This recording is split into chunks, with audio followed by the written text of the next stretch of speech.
Welcome to the SPEAKPact podcast, where high-performing speakers and the producers who hire them merge to give you the insider secrets to the lucrative speaking industry. Antoniette Roze, your podcast host and celebrated speaker agent, unveils insider success strategies. Discover a nexus of thought leaders and bookers, maximizing your potential in each and every episode. Your ticket to ultimate speaking success begins right here. Catch the transformative insights waiting for you on the SPEAKPact podcast, hosted by the industry powerhouse herself, Antoniette Roze.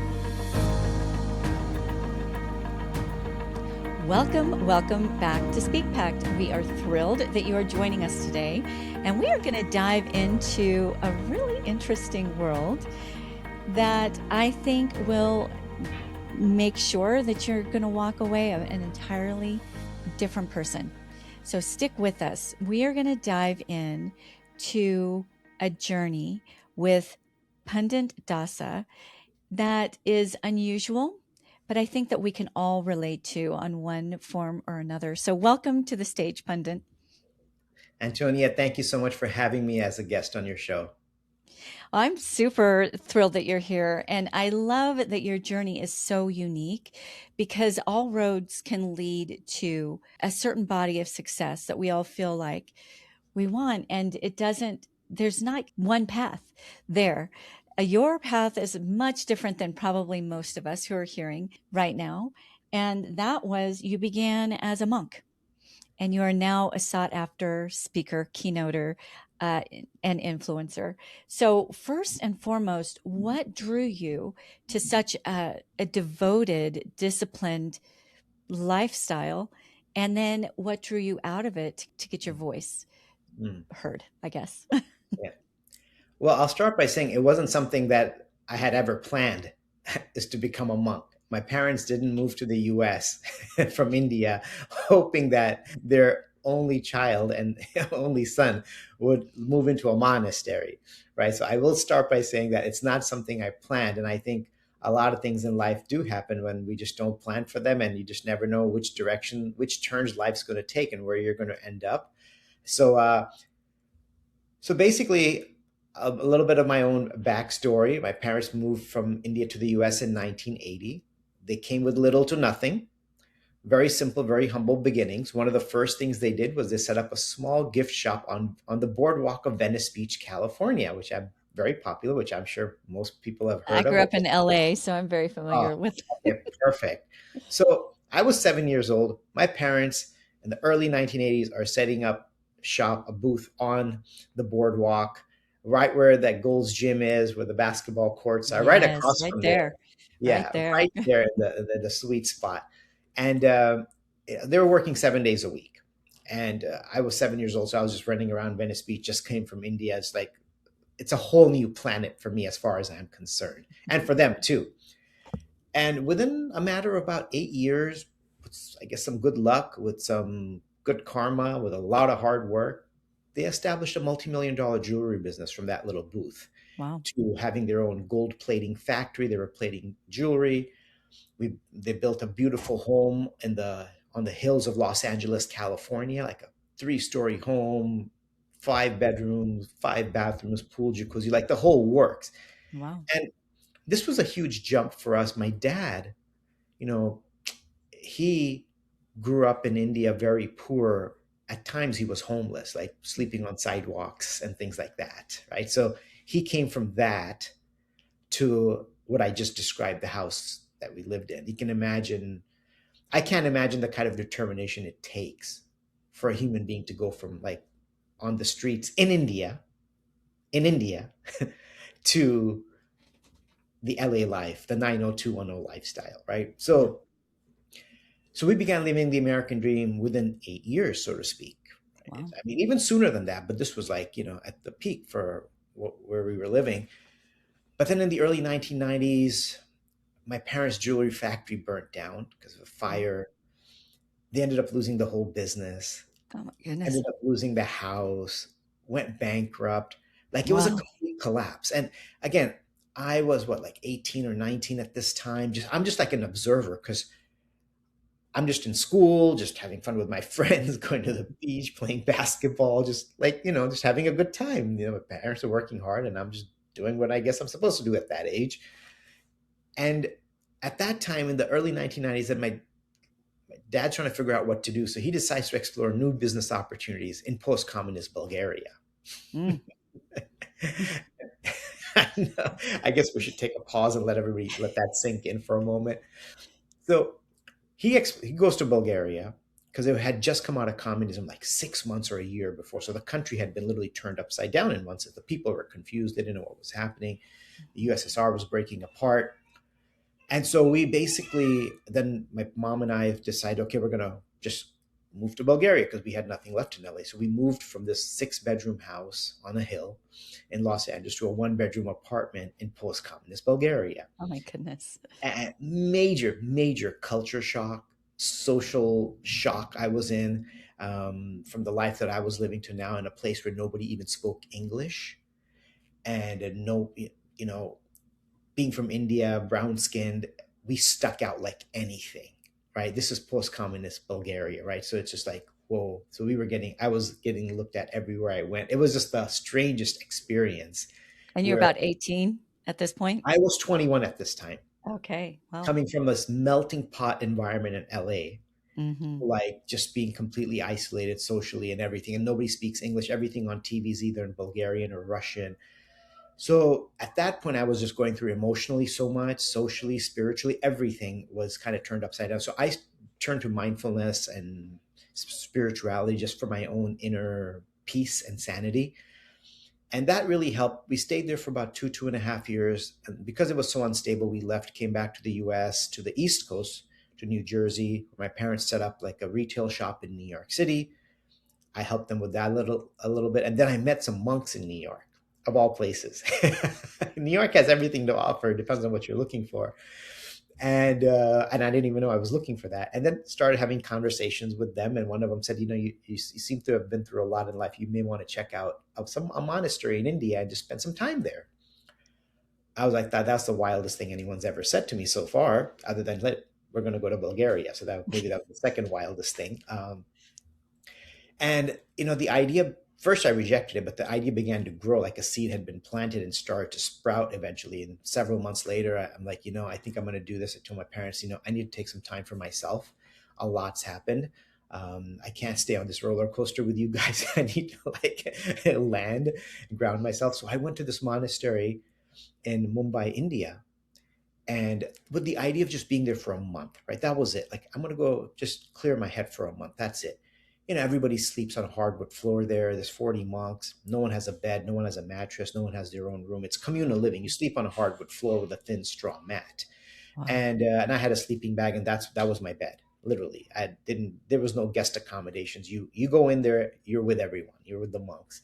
You wake up at 4 a.m, start meditation at 5, do that for a couple of hours, study together with the monks, and the rest of the day is spent serving one another, serving the community. It really was a life of simplicity, humility, and service.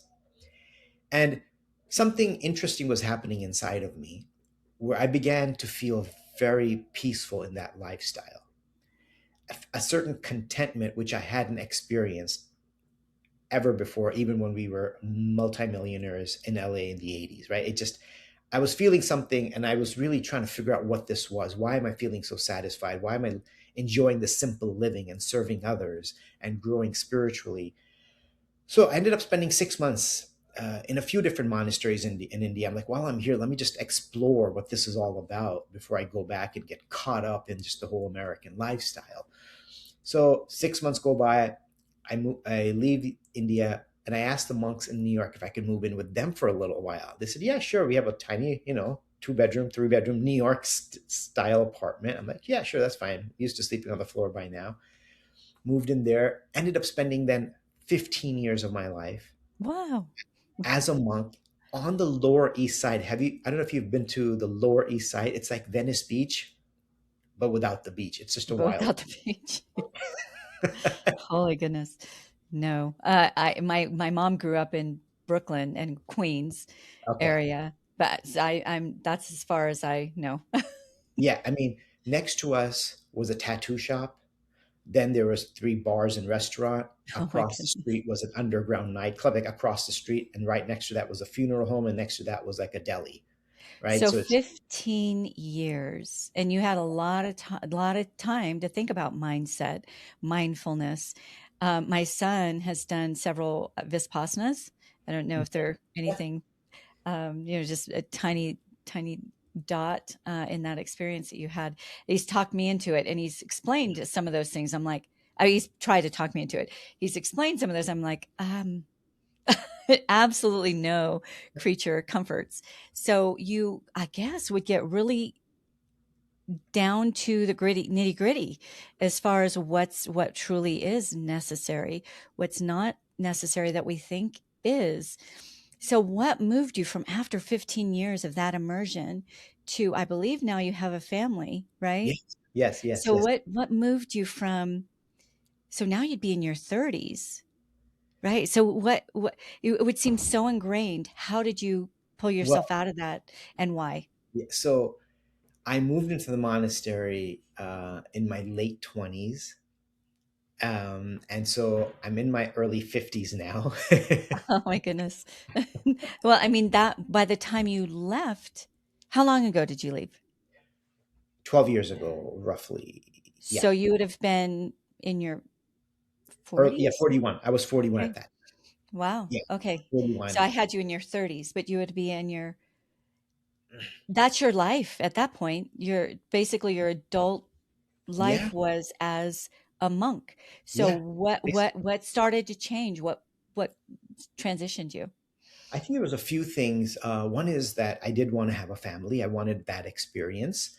And the other thing is, I wasn't sort of like, the Vipassana you explained, it's like sort of like very quiet, not talking at all, those kinds of retreats. Mm, Well, in my tradition, it was more about teaching. So whatever you're learning, whatever your inner experiences in the monastery, that you go out and teach. So during that 14 and a half years in New York, I was doing a lot of speaking on college campuses like Columbia University, New York University, speaking on high school campuses. It was mainly centered around mindfulness and work life balance and just sort of like emotional stability, these healthy habits. And so I was doing tons of talks at college campuses, high school campuses. Professors were inviting me to speak.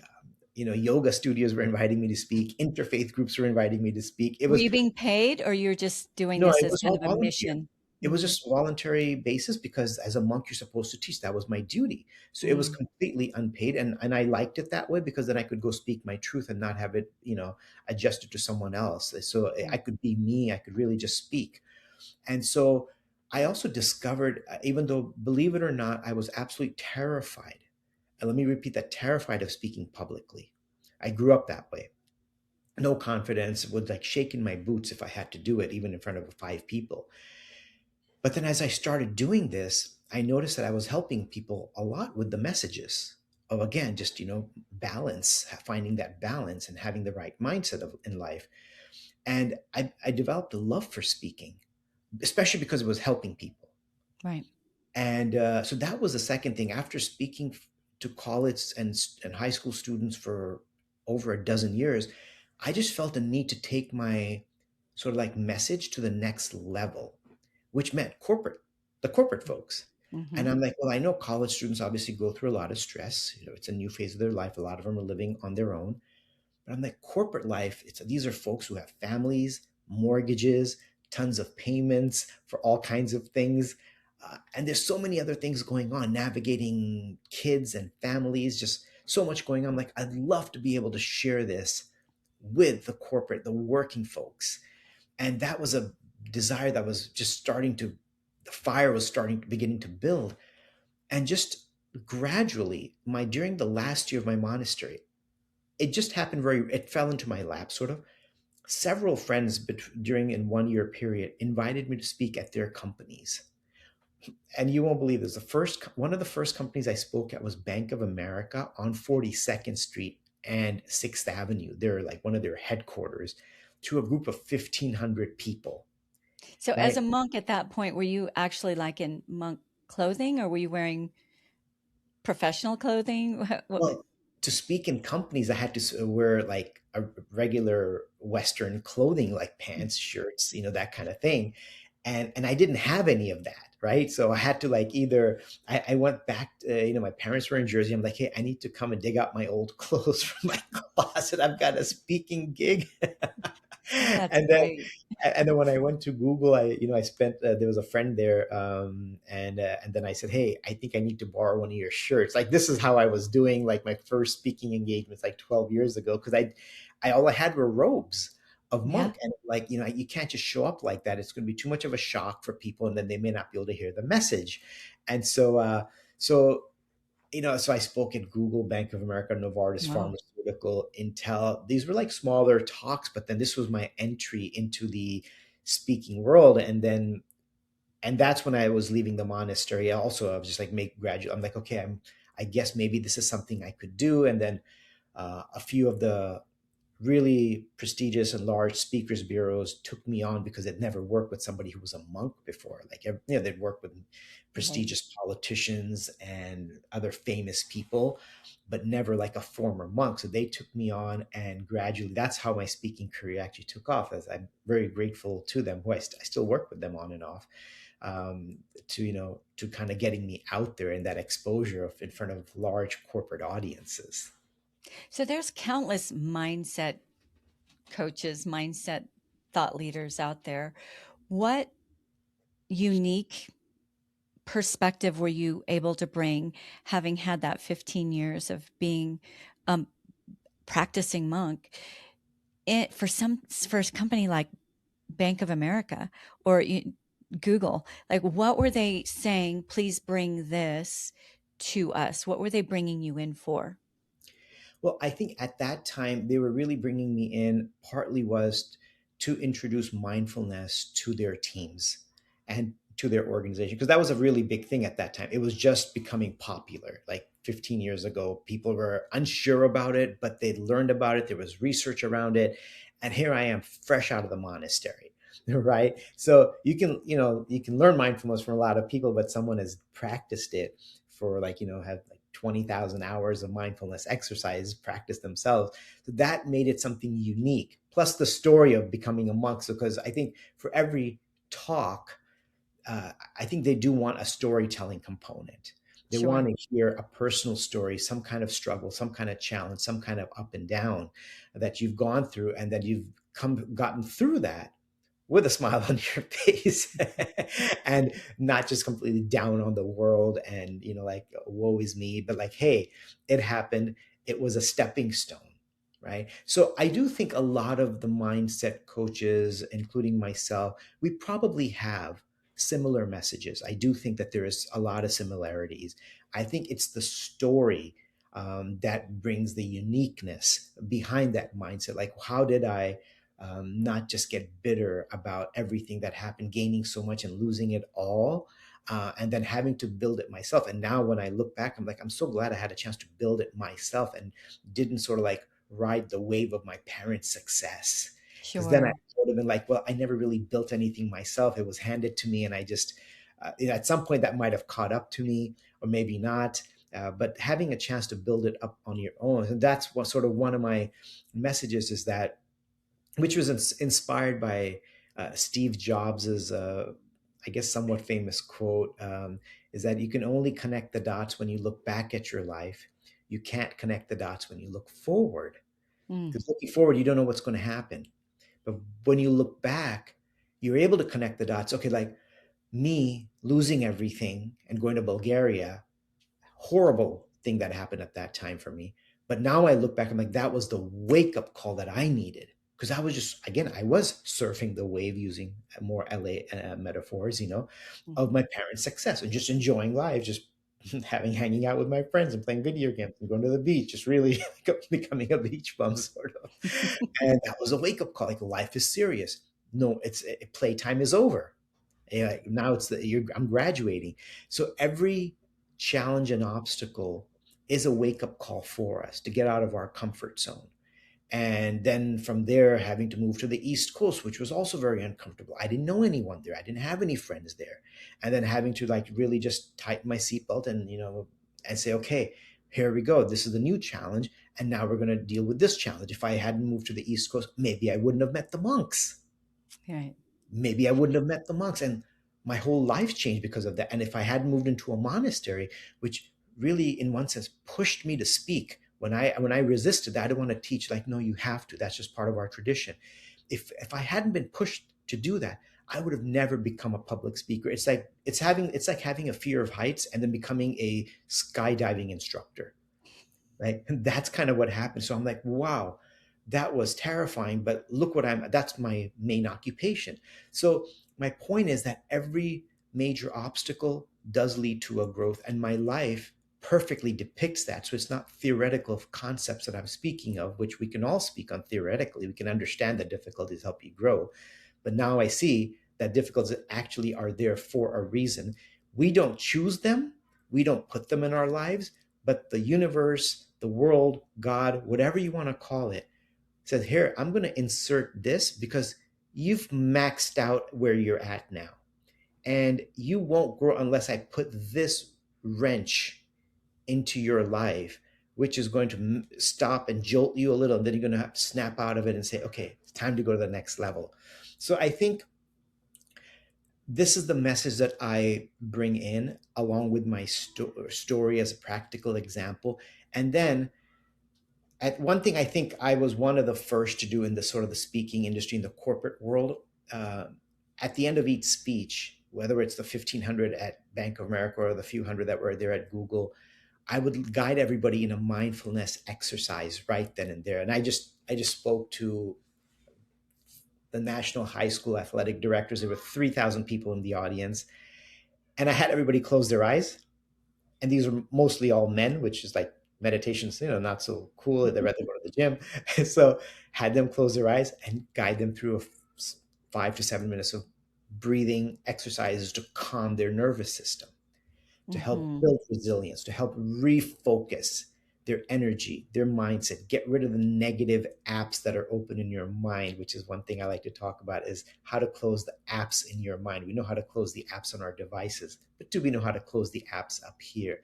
Right. So I think that's where people really appreciate it. So like these modern metaphors of closing the apps, doing the mindfulness exercise, and my story combined, I think was the thing that maybe helped people relate to my message.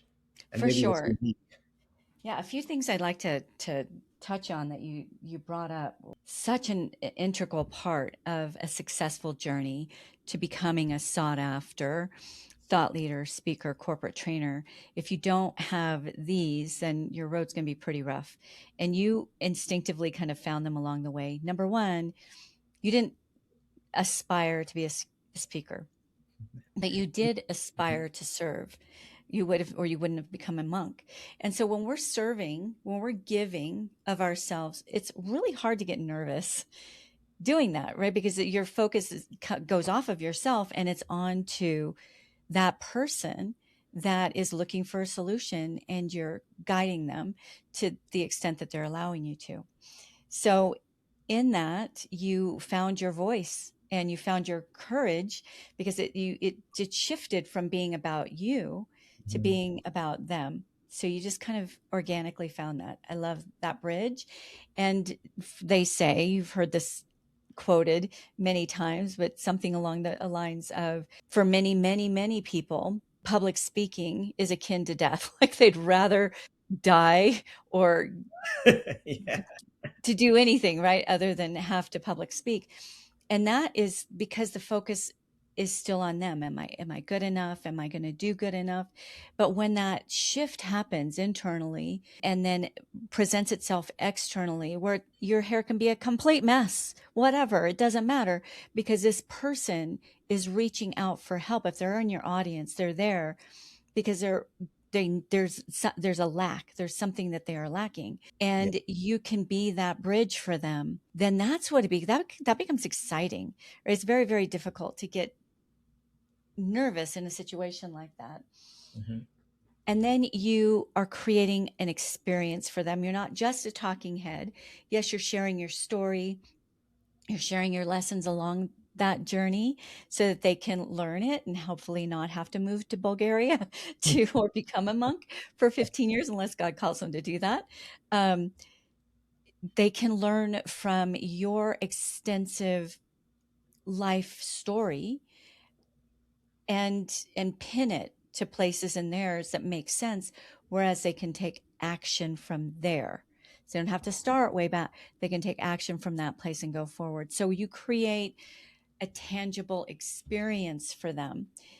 And in an age where information is easy, You want information on anything.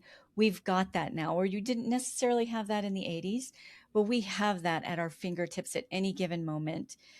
We have information. What we don't have is that the connecting the dots that you talked about with Steve Jobs, right? You can connect dots for me because you've already lived an experience that I probably never will.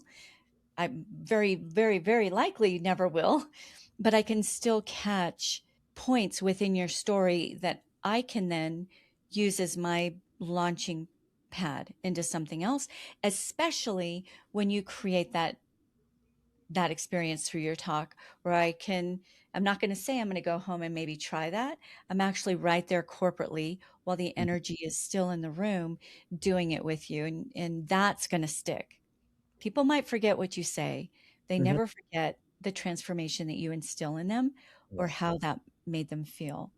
So I just love that you had the courage to do these pretty incredible things and then step out of what would have been your comfort zone. You talked about discomfort. There is no growth without discomfort. Doesn't matter whether it's physical, spiritual, or mental. If you are so concerned with comfort that that's all you can focus on, you're likely not going to grow, right? It takes Yeah, 100%. being uncomfortable. Yeah. Yeah. And a simple way to understand this concept, like discomfort creates change and growth and strength. It's like if you want to run the marathon, you can't just say, okay, I'm going to run the marathon next week. And then you're not doing any running. So you have to start with a mile, then you have to add another mile, then you add another mile, then you add another two, then you add more. And it's uncomfortable because now, oh, I did my two and I got to do two more. And then, okay, after that, I got to do another so you're adding discomfort and that is adding strength. Of course, it has to be done in a healthy way. Same thing, Hmm. like, for example, I do yoga on and off. Same thing with yoga. If I try to do a headstand the first time I'm doing yoga, I'm going to break something very valuable in my body and injure myself. So you start doing certain postures, get flexible, strengthen certain muscles, and all of those postures and techniques require some discomfort. Oh, this doesn't feel good. And then finally, when you're doing a headstand, my God, you're upside down. Your mind is freaking out. Like, I can't believe I'm upside down. So or going to the gym. If you want to be able to bench press 100 pounds, you're not just going to go in there, hopefully the first day and do that, because you'll subject yourself to injury. So you have to go 10, 20, 30, 40, 50. And each addition to that weight is uncomfortable because it's more than what you're used to, because you already got good at benching 20 or 30 or 50 pounds. So it's just a common sort of, I'm just putting it in a way that's sort of common sense and easy to understand that, yeah, in anything to get to the next level, there has to be discomfort. It's just no other way around it. No one's comfortable adding more. You can be motivated, inspired, but there's still discomfort, even though you're motivated. Like when I started speaking in the monastery to just 5 other monks, then I had to step out and speak to the community of like 25, 30 people, then in front of a college audience of 100 people. And now I still get nervous after having given about 1,500 presentations total. Some of them might have been to 10 people, whatever, some to 3,000. A few random butterflies do fly around in my stomach. But now I get really excited to get up there and to share the message and the experience, right? So there's still a little bit of discomfort that shows up, right? But then there's also that excitement. So I'm so glad I'm at this point where those challenges, because I kept facing it.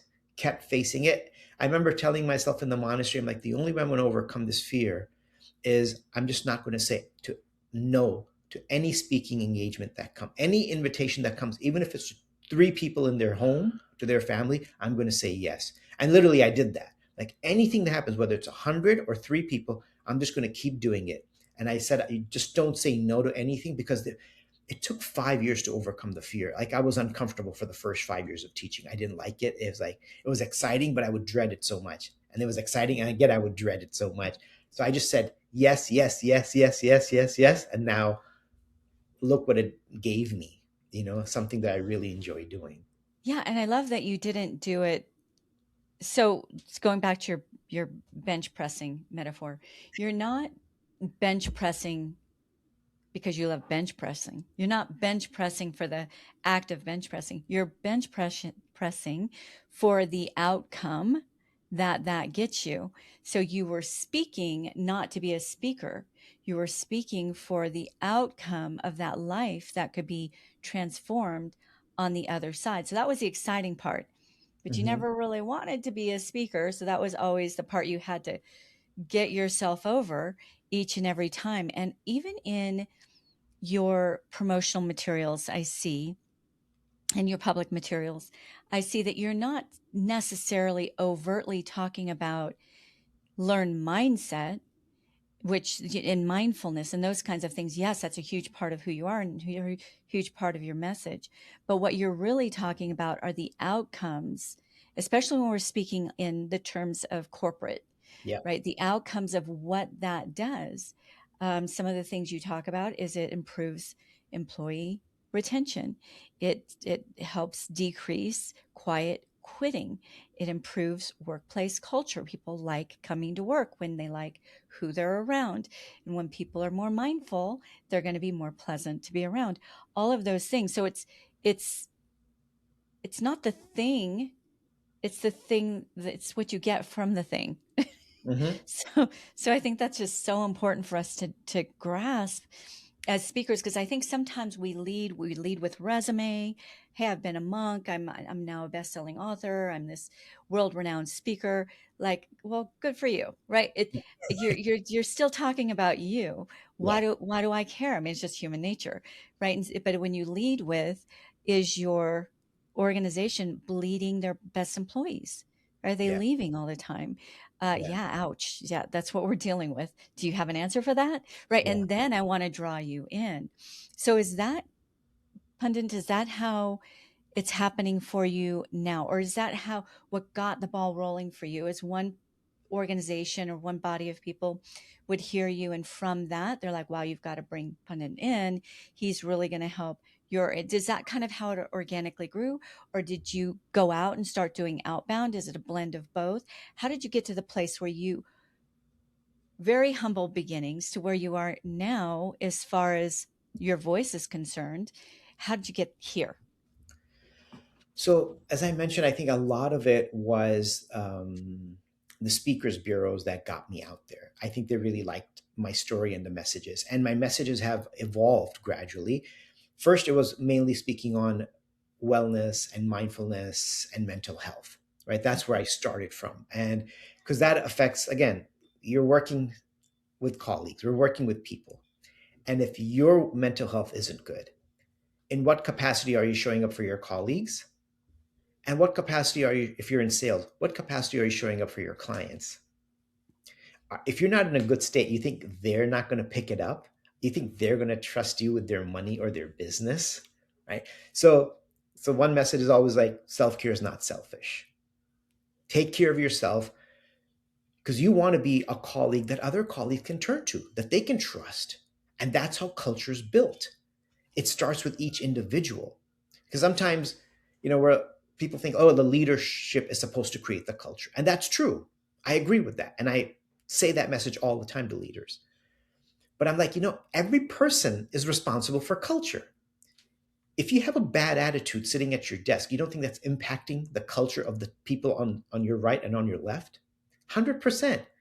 If you see a colleague handle a tough situation in a wonderful way, in a positive way, or going above and beyond to help another colleague, what's stopping you from going up to them and saying, thanks for setting that great example? I saw you how you went above and beyond for your other colleague or for this client, or how you really diffused that tense situation by being so positive. man, I really need to, I'm so inspired by what you did. I really want to implement that into my life. Just by that colleague having the right approach, set the culture, by me appreciating them, added to that culture. And then someone else saw that interaction, like, wow, this is how we're supposed to be. Like, people seeing that get inspired. So yes, it's the leadership's job, but it's also mine. It's on everyone's job title, or part of their job description is building healthier culture. So gradually now, culture is one of the biggest topics that I'm speaking on, because again, there's so much turnover in companies all the time, and part of it is because of change.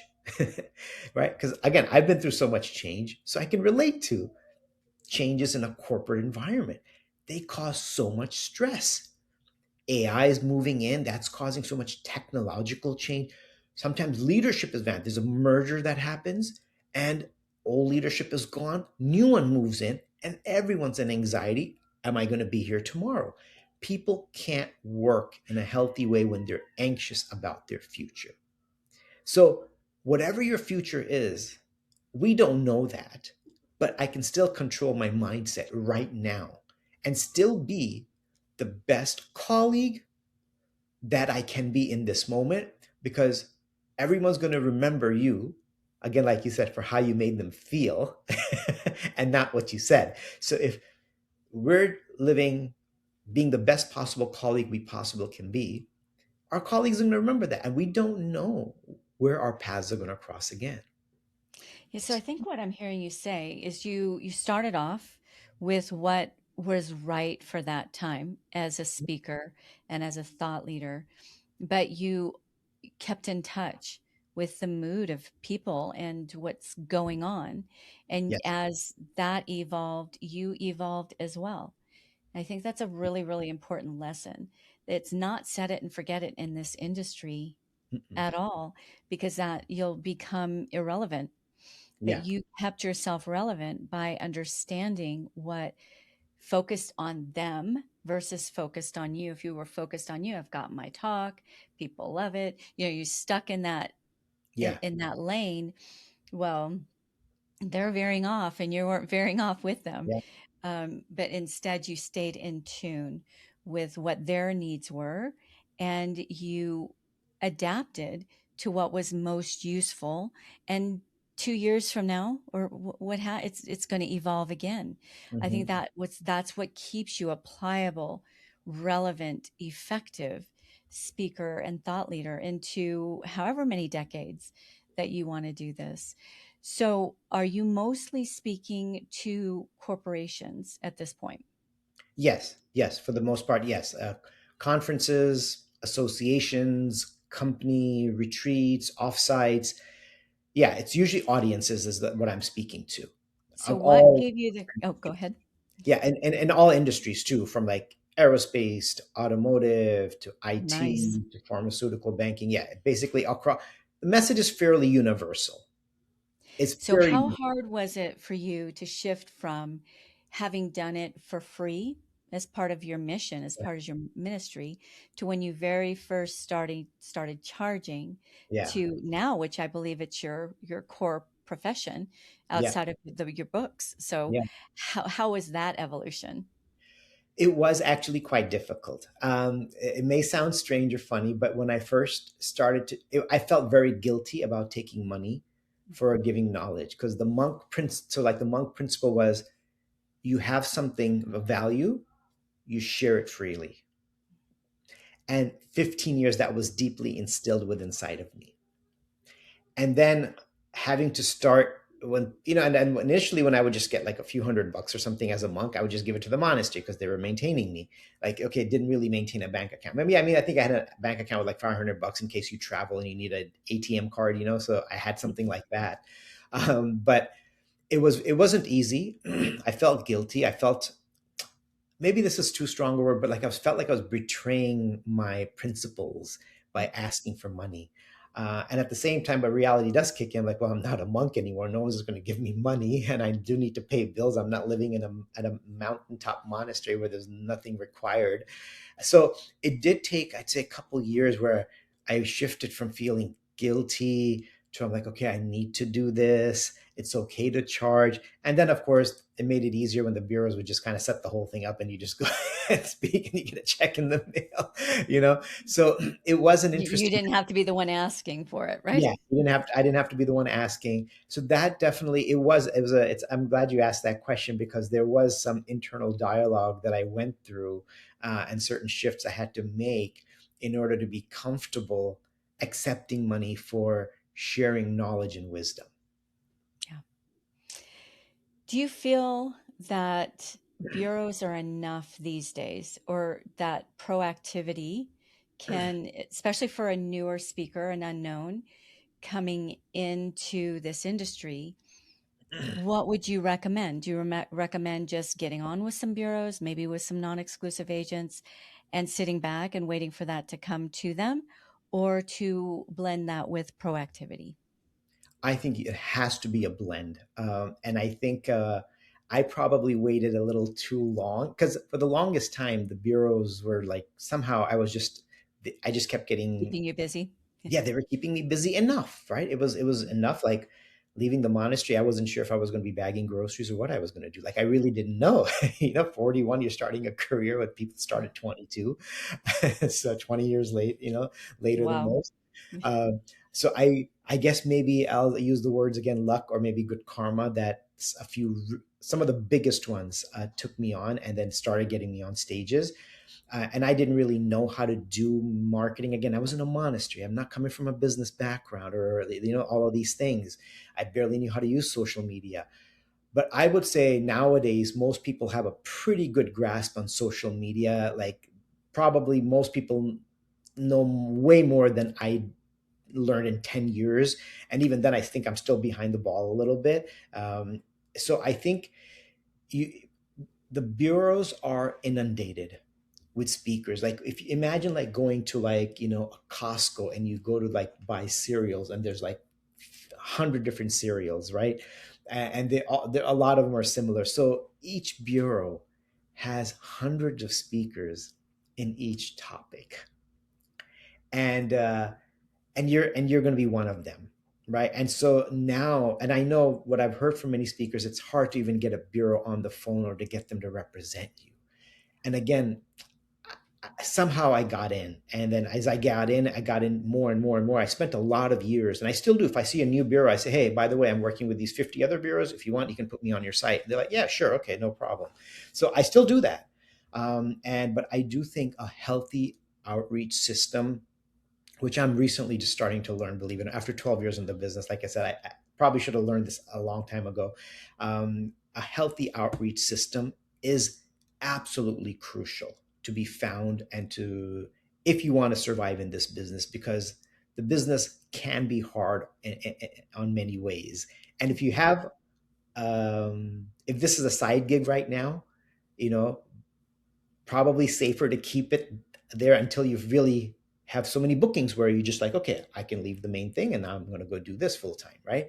So that's also good, depending on where you're at, right? What your capacity is. So I do think a healthy blend of both is needed. Continue reaching out to bureaus because they're there. Why not? If they really like you, and then for them to take you on, there are all sorts of certain requirements for them to either even put you on. Like when I was put on the first few bureaus, I didn't even have a speaker video. They just trusted me somehow. I didn't even have a video to show. They didn't have anything to show what this guy's going to look like on stage. They just put me out there. And so luckily I was able to prove myself. So there are certain things that a bureau needs, and you will need as a Yeah. speaker to present to people. One is a great speaker video. And 12 years ago, it was a much different world than it is now. When we all hit, we had the rug universally, right? We all had the rug pulled out from underneath our feet, where what we thought was stable completely crashed to the ground. Yeah. And the same was true for corporations and organizations that would hire speakers and trainers. And it never came back the same, which I think is actually a good thing. And as things have washed out, would never want the world to go through what we went through Yeah. before. But Yeah. now, in the world of speaking and corporate training, it did some good sifting. But it did two things. Number one, every other person is a speaker or a corporate trainer. Yeah. Yeah. Number two, there are those who really do understand how to bring change and transformation, and you're going to rise to the top. So yeah, get on the bureaus, do all of that. But that alone is not going to build a serious career. So I Yeah. love what you said, Pandit. It does take proactivity, and it pays off really well because most speakers are not going to be proactive. So I know at this point in the show, there are plenty of people who want to know, how do they find you? I know you're really healthy and strong on LinkedIn. Where do you like for people to reach out and learn more about you? Well, a simple way is that they can just go to my website. It's just like my name, panditdasa.com, right? PANDITDASA.com. I also check my LinkedIn very regularly. I'm not the best with social media, I will admit that, but I do check it, constantly. And when I get messages, I respond to them quickly. My website, you can see what I do. If anybody has any questions on what I do and how I do it, and need some guidance and my experience in the speaking business, I'm happy to share that actually. So yeah, website, LinkedIn, I think are the two simple and easy ways to reach out to me to connect. Great. We will make sure that all of that is in the show notes as well, because I know that there are plenty of people who just want to learn more about not just your story, but what the story revealed to you that you can reveal to us. Yeah. How can we be a little bit more intentional and mindful in our day to day, especially as we start rising in success, because it's easy to lose ourselves along the way. So, Pundit, my signature ask towards the end of SpeakPact, and all that we've discussed today, I'm certain, has planted seeds. How can we take some of what we've learned and put it into action so that it doesn't just die off, so that we can water it a little bit? So what's something you can leave the SpeakPact audience with that they can go and act upon today without a whole lot of thought, that can blossom into something you recommend for them? So that speak from a very genuine space, right? Your message should come from a deep space within the heart, and something you deeply believe in and are passionate about, for the audience to experience and feel something after you talk. You have to be feeling it yourself. We can't just take a chat GPT sort of message and deliver that with passion. It's got to come from within. It's got to come from your experience. So if someone's trying to figure out their message, look deep inside and what has transformed you. Because if it's impacted you, most likely a good chunk of the audience has also experienced that. And also, what I always recommend for my corporate audiences is take a moment, few moments throughout your day, and take 10 deep breaths and take a moment of gratitude before, whether it's before a meeting, a difficult meeting, or you're about to have a meeting with a client, or just you're about to re-engage with your family after a long day of work. Take 10 deep breaths, take a moment of gratitude, reset yourself, clear out the apps in the mind, and then engage. And I think all engagements coming from that space will have a certain potency and calm that will just, make that much more fruitful, that next interaction. Oh, so important.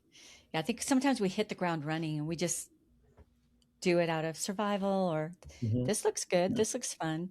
We don't tap into what are we really passionate about, that not only will we love speaking about and imparting to people today, but 5 years from now, 10 years from now, let's build an empire we actually want to live in, right? That Yeah. we're not going to start resenting. So I love that you brought that to the table, because I think that oftentimes we set out on our journey just kind of out of necessity or aimlessness, and we don't check in. And later on, we realized we're down a whole path that we never really wanted. Yeah. Yeah. Such good insights. I'm so thrilled and thankful that you spent this time with us today, Pandit. Definitely look him up. He's got so much more than even we've shared together in this short time together on SpeakPact, PANDITDASA. So look him up, and thank you again for being with us. Thank you. It was a pleasure. And to the SpeakPact audience, share, post this interview forward, because if you got something out of it, your sphere of influence will as well. So you have just given them flowers and given us flowers for being here with you today. So thank you for being with us. Go do the thing. Ciao, ciao for now. Thank you for listening to the SpeakPact podcast. To become a recommended speaker of Antoniette's WPC speaker agency, or you are a host or planner looking for a dynamic expert in optimized performance, Antoniette would like to personally meet with you. Secure a time with her at speakerbooker.com. Again, that is speakerbooker.com. It all begins with a vision, a voice, and a pact to impact. Join the SpeakPact movement by joining our new private Facebook group at the link in our show notes. Find us on nearly every social media platform at One Antoniette. That's number 1, ANTONIETTE, or simply hashtag SpeakPact.